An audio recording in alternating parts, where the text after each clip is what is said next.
जयपुर में केंद्रीय आवासन और शहरी कार्य मंत्री मनोहर लाल खट्टर की उपस्थिति में भारत सरकार द्वारा आयोजित 12वीं अंतर्राष्ट्रीय उच्च स्तरीय संगोष्ठी का उद्घाटन किया गया। इस अवसर पर शहरी इंफ्रास्ट्रक्चर, नवीनतम तकनीकों और स्थायी शहरी विकास मॉडल पर केंद्रित विशेष प्रदर्शनी का अवलोकन किया गया। कार्यक्रम को संबोधित करते हुए मुख्यमंत्री ने कहा कि यह मंच सर्कुलर सोसाइटी की दिशा में अहम कदम उठा रहा है। उन्होंने जलवायु परिवर्तन, प्रदूषण और संसाधनों की कमी को बड़ी चुनौती बताते हुए इनके समाधान के लिए नवीनतम दृष्टिकोण अपनाने की आवश्यकता पर जोर दिया। यह मंच पर्यावरण संरक्षण के लिए सर्कुलर सोसाइटी की दिशा में ठोस कदम उठा रहा है। वे न केवल राजस्थान या भारत के लिए बल्कि पूरे क्षेत्र के लिए अत्यंत महत्वपूर्ण है। वर्तमान समय में हमारी पृथ्वी के सामने सबसे बड़ी चुनौती जलवायु परिवर्तन, प्रदूषण और संसाधनों की कमी है। इन समस्याओं का समाधान करने के लिए हमें एक नवीन दृष्टिकोण अपनाने की आवश्यकता है। इस दृष्टिकोण को ध्यान में रखते हुए 3R सर्कुलर इकोनॉमी फोरम की स्थापना की गई है। 3R का अर्थ रिड्यूस, रीयूज और रिसाइकिल। ये तीनों शब्द हमारे दैनिक जीवन में संसाधनों का संरक्षण और पुनर्चक्रण के लिए प्रेरित करते हैं।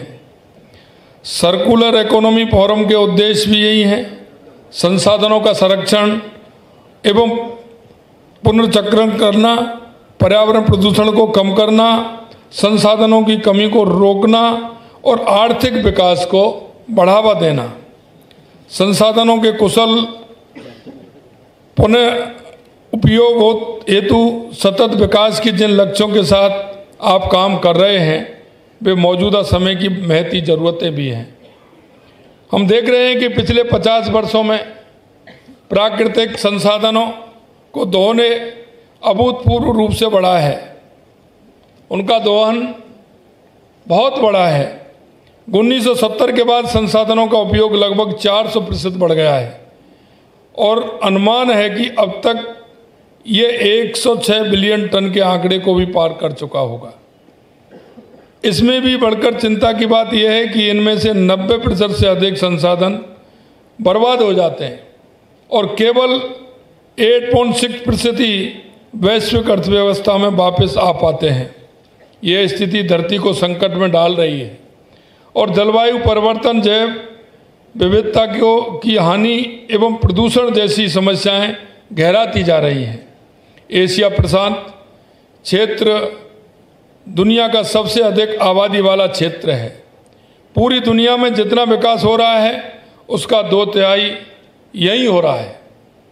लेकिन इस तेज आर्थिक प्रगति ने हमारे जंगलों को कम कर दिया, जल संसाधनों को कम कर दिया, जैव विविधता को खतरे में डाल दिया।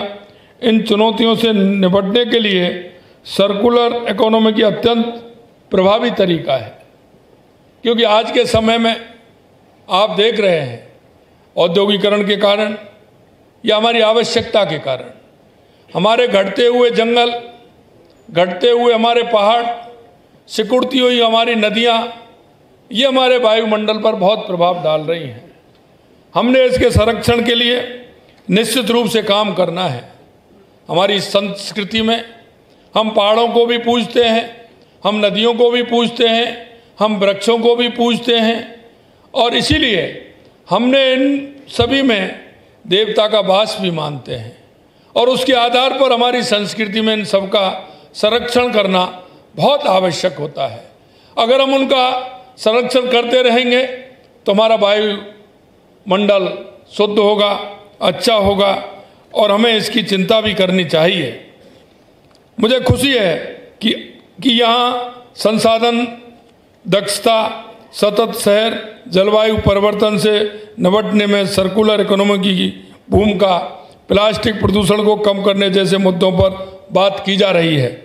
सर्कुलर इकोनॉमी हमारे वर्तमान और भविष्य की ज़रूरतें हैं। पर्यावरण को बचाने के साथ साथ आर्थिक स्थिरता और सामाजिक विकास का आधार भी बनेगी। मैं इस फोरम के सह आयोजक भारत सरकार, जापान सरकार, UNESCAP, UNCRD का हृदय से आभार व्यक्त करता हूँ। राष्ट्र सर्वप्रथम, राष्ट्र सर्वप्रथम।